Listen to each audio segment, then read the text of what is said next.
నమస్తే. ప్రస్తుతం మనం ఉస్మానియా యూనివర్సిటీ దగ్గర ఉన్నాము. ఆర్ట్స్ కాలేజ్కు ఈరోజు సీఎం రేవంత్ రెడ్డి రావడం, అలాగే హామీలు ప్రకటించడం, అలాగే విద్యార్థులను అలాగే యూనివర్సిటీని ఉద్దేశించి కూడా చాలా కీలకమైన ప్రసంగానికి ఇచ్చాడు. అలాగే నిధుల సంబంధించిన అంశాన్ని కూడా ఆయన ప్రస్తావన ఇచ్చి కూడా 1000 కోట్ల హామీ కూడా ఇచ్చారు. మరి ఇదే నేపథ్యంలో సీఎం రేవంత్ రెడ్డి రాకపై అలాగే ఆయన మాట్లాడిన మాటలు హామీలపై కూడా తెలుసుకునే ప్రయత్నం చేద్దాం. మనతో పాటు జార్జిరెడ్డి పీడిఎస్ నేతలు అయితే మనతో ఉన్నారు. వారి అభిప్రాయం తెలుసుకున్నారు. ఎట్లా ఫీల్ అవుతున్నారు సీఎం రాక పట్ల, ఆయన యొక్క పర్యటన పట్ల మీ ఒపీనియన్? ఉస్మానియా యూనివర్సిటీ విద్యార్థులుగా జార్జిరెడ్డి పీడిఎస్ విద్యార్థి సంఘంగా గత కొంతకాలంగా మేము ముఖ్యమంత్రిని ఉస్మానియా యూనివర్సిటీ విజిట్ చేయాలని డిమాండ్ కూడా చేసినాం. దాని మీద ఉద్యమాలు కూడా నిర్వహించాం. ఈ సందర్భాలైన గతంలో ఆగస్టు 25వ తారీఖున ఉస్మానియా యూనివర్సిటీ విజిట్ చేశారు. అప్పుడు మళ్ళీ ఆర్ట్స్ కాలేజ్ దగ్గరకు వస్తామని ప్రకటించారు. ఆ ప్రకటించిన మాట ప్రకారం ఈరోజు ఉస్మానియా యూనివర్సిటీ ఆర్ట్స్ కాలేజ్ దగ్గర కూడా మీటింగ్ కండక్ట్ చేశారు. దీన్ని ఈ రాక పట్ల ఆ బహిరంగ సభలో మాట్లాడిన సందర్భంలోనే జీవో విడుదల చేస్తూ ఉస్మానియా యూనివర్సిటీ డెవలప్మెంట్ కోసం 1000 కోట్ల రూపాయల నిధులు విడుదల చేస్తూ జీవో విడుదల చేశారు. మేము గతంలో అడిగిన డిమాండ్ని ఈరోజు నెరవేర్చారు. దానికి ముఖ్యమంత్రి గారికి మేము ధన్యవాదాలు తెలియజేస్తా ఉన్నాం, హర్షం వ్యక్తం చేస్తా ఉన్నాం. ఈరోజు ఉస్మానియా యూనివర్సిటీకి విడుదల చేసిన నిధులని డెవలప్మెంట్ పేరుతో కాంట్రాక్టులు వచ్చే విధంగా కాకుండా యూనివర్సిటీ విద్యార్థుల అవసరాల కోసం, వాటి అభివృద్ధి, విద్యార్థుల అభివృద్ధి కోసం ఉపయోగించాలనేది మేము కోరుతా ఉన్నాం. యూనివర్సిటీలో మెస్ ఫెసిలిటీ అనేది చాలా దారుణంగా ఉంది. దాన్ని డెవలప్ చేయాలి. విద్యార్థులకు ఉచిత మెస్ వసతి కల్పించాలి. అట్లాగే ఇన్ఫ్రాస్ట్రక్చర్ డెవలప్మెంట్ కూడా చేయాల్సిన అవసరం ఉంది. మరోవైపు ఉద్యోగాలకి తెలంగాణ సమాజంలో, తెలంగాణ రాష్ట్ర ఉద్యోగాలు రావాలని చెప్పేసి పెద్ద ఎత్తున కొట్లాడినాం. గత 10 ఏళ్ళు ఆశించిన నోటిఫికేషన్ రాలేదు. ఈ కొత్త ప్రభుత్వంలో, ఈ నూతన ప్రభుత్వంలో ఉద్యోగ అవకాశాలు ఎక్కువ మెరుగైతేని భావించాం. కాబట్టి ఈరోజు ప్రకటనలో సీఎం గారి ప్రసంగంలో ఆ అంశాన్ని ప్రస్తావించలేదు. అయితే 2 ఏళ్లలో దశల వారీగా మేము పూర్తి చేస్తాము, సమస్య పరిష్కరిస్తామని ఒక మాట ఇచ్చారు. కాబట్టి ఆ మాటను అమలు చేయాల్సిన అవసరం ఉందనేది అయితే మేము కోరుతా ఉన్నాం. ఉస్మానియా యూనివర్సిటీ విద్యార్థులుగా, జార్జిరెడ్డి పీడిఎస్గా ఉస్మానియా యూనివర్సిటీకి రావడాన్ని, వచ్చి విద్యార్థుల సమస్యల పరిష్కారం కోసం కృషి చేస్తామని హామీ ఇవ్వడాన్ని, హామీ ప్రకారం 1000 కోట్ల రూపాయల నిధులు విడుదల చేయడానికి స్వాగతిస్తూ ఉన్నాం. మాట మీద నిలబడితే హర్షిస్తాం. రేపు వారి నిధులు విడుదలలో జాప్యం చేసినా, లేకపోతే విడుదల చేయకపోయినా, ఇచ్చిన మాట ప్రకారం సంక్షేమ పథకాన్ని అమలు చేయకపోయినా మళ్ళీ ఉద్యమ పాట పడతామనే విషయాన్ని మీ సందర్భంగా గుర్తు చేస్తా ఉన్నాం. మీరు చెప్పండి. మొత్తానికి అటు హామీ అయితే ఇచ్చారు, అలాగే నిధులకు సంబంధించిన విషయం కూడా చెప్పారు. అయితే యూనివర్సిటీకి ఇంకేమైనా చేయాల్సిన అవసరం ఉందా? ఏమైనా ప్రకటన చేయాల్సిన అవసరం ఉందా?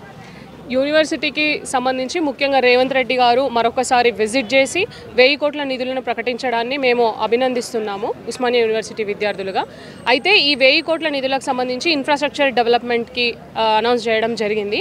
అట్లానే ఉస్మానియా యూనివర్సిటీ నాణ్యమైన ఒక యూనివర్సిటీగా, నాణ్యమైన విద్యార్థులను తీర్చిదిద్దాలంటే కేవలం డబ్బుతో సరిపోయేది కాదు, నాణ్యమైనటువంటి ప్రొఫెసర్స్ కూడా ఇక్కడ అవసరం. కాబట్టి ఆ ప్రొఫెసర్స్కి సంబంధించిన రిక్రూట్మెంట్ని కూడా అతి త్వరలో పూర్తి చేస్తామని కూడా తను హామీ ఇవ్వడం జరిగింది. దాన్ని కూడా మేము అభినందిస్తున్నాం. అట్లానే యూనివర్సిటీ ఒక ప్రోగ్రెసివ్గా ముందుకెళ్ళడానికి, ఇక్కడ ఉన్నటువంటి విద్యార్థులు క్వాలిటీ ఎడ్యుకేషన్ అందుకొని పై స్థాయికి చేరుకోవాలంటే కరికులంలో కూడా అనేక చేంజెస్ రావాల్సినటువంటి అవసరం ఉంది. ఈరోజు ఇచ్చిన నిధులతో 100 బిల్డింగ్స్ని మనం ఏర్పాటు చేసుకొని కేవలం రంగుల బిల్డింగ్స్కి మాత్రం పరిమితం అయితే అది సరిపోదు.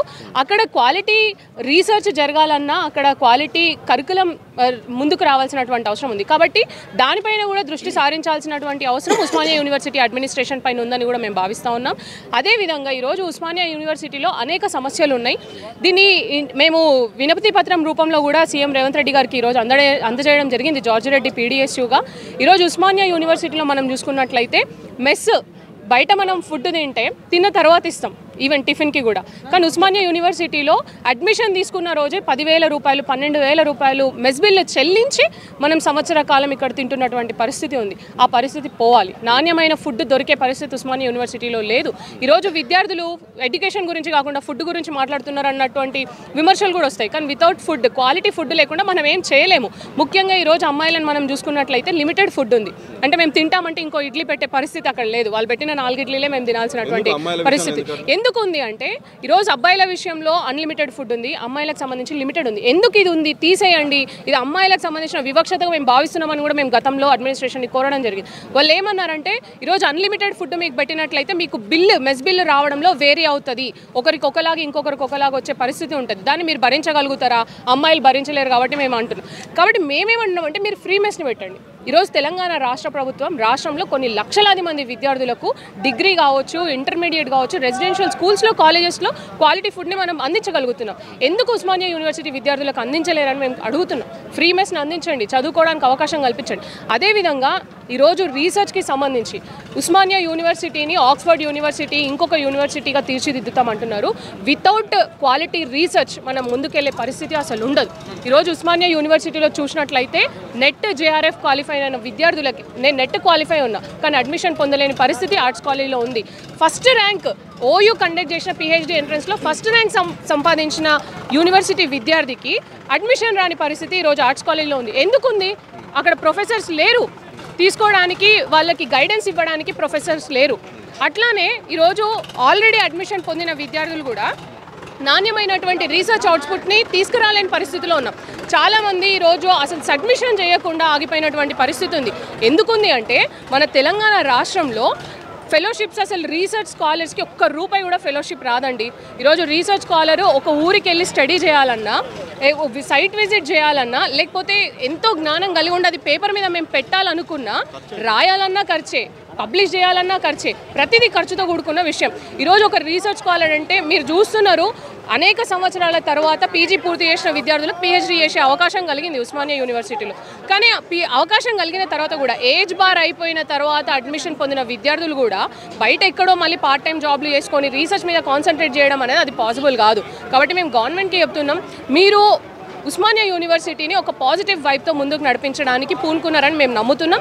ఈరోజు ఆ ప్రకటన ద్వారా మేము అది నమ్ముతున్నాం. గతంలో ఎలా అయితే పక్కకు నెట్టేశారో యూనివర్సిటీని, అలా కాకుండా మీరు ఒక పాజిటివ్ అంశంగా ముందుకు తీసుకున్నారు యూనివర్సిటీని అనేదాన్ని మేము అభినందిస్తూనే ఈ అన్నిటి విషయాలు మీరు పరిగణలోకి తీసుకోండి. కేవలం బిల్డింగ్లకే పరిమితం కాకుండా క్వాలిటీ ఎడ్యుకేషన్ని కూడా విద్యార్థులకు అందించే విధంగా మీరు ముందుకు రావాలని మేము కోరుకుంటున్నాం. ఒక మాటలో చెప్పండి, మొత్తం ఓవరాల్గా ఉస్మానియా యూనివర్సిటీ అభివృద్ధి కావాలంటే ప్రభుత్వం ఇంకేం చేయాల్సిన అవసరం లేదు? కేవలం నిధుల వరకే సరిపోతుందా, ఇంకేమన్నా? ఉస్మానియా యూనివర్సిటీకి ఏదైతే ముఖ్యమంత్రి హోదాలో 25వ తారీఖు రోజు ఆగస్టు ఆడిటోరియంలో పెట్టినటువంటి సభ, ఆయన ఇచ్చిన మాట ప్రకారమే ఈరోజు ఉస్మానియా యూనివర్సిటీకి రెండవసారి రావడం, బహిరంగ సభ పెట్టి ఈరోజు 1000 కోట్ల నిధులు కేటాయించినట్టుగా జీవోను కూడా రిలీజ్ చేయడం జరిగింది. దానిని మేము జార్జ్ రెడ్డి పీడిఎస్యూగా స్వాగతిస్తున్నాము. అదేవిధంగా ప్రకటించినటువంటి 1000 కోట్ల రూపాయలు ఏవైతే ఉన్నాయో కేవలం భవన నిర్మాణాలకే కాకుండా ఫెలోషిప్లు ఇవ్వాలి ప్రత్యేకంగా. అదేవిధంగా సీఎం ఫెలోషిప్ను కూడా పరిచయం చేయాలి. ఉస్మానియా యూనివర్సిటీలో విద్యార్థులకు సరైనటువంటి పరిశోధన ఆశ్రమాలు లేవు, వాటిని కల్పించాలి. వెంటనే ఫ్యాకల్టీ ఏదైతే ఉందో 1200 ఫ్యాకల్టీ నాన్ టీచింగ్ కలుపుకొని వాటిని వెంబటే రిక్రూట్మెంట్ చేయాలి. అది ఎంత త్వరగా రిక్రూట్ చేస్తే ముఖ్యమంత్రి గారు ఆయన ఇచ్చిన మాటకు విలువ ఉంటుందనే విషయం కూడా స్పష్టం చేస్తుంది.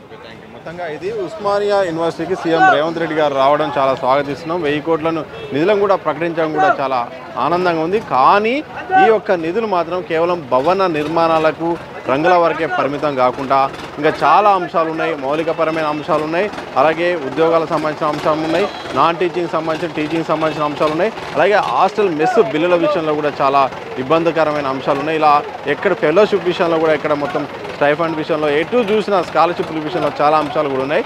ఆ అంశాలను కూడా పరిగణించాలి. వాటిని కూడా పరిగణించి న్యాయం చేస్తే మాత్రం ఇక సీఎం రేవంత్ రెడ్డి ఇచ్చిన మాటకు విలువ ఉంటుందన్నట్టు కూడా ఇటైతే మాత్రం ఏదైతే జార్జ్ రెడ్డి పీడిఎస్సి సంబంధించిన నేతలైతే మాత్రం వారి అభిప్రాయాన్ని వ్యక్తం చేసే పరిస్థితి కనిపిస్తూ ఉంది. కెమెరా పర్సన్ మసూదంతో సతీష్ దిశా టీవీ, హైదరాబాద్.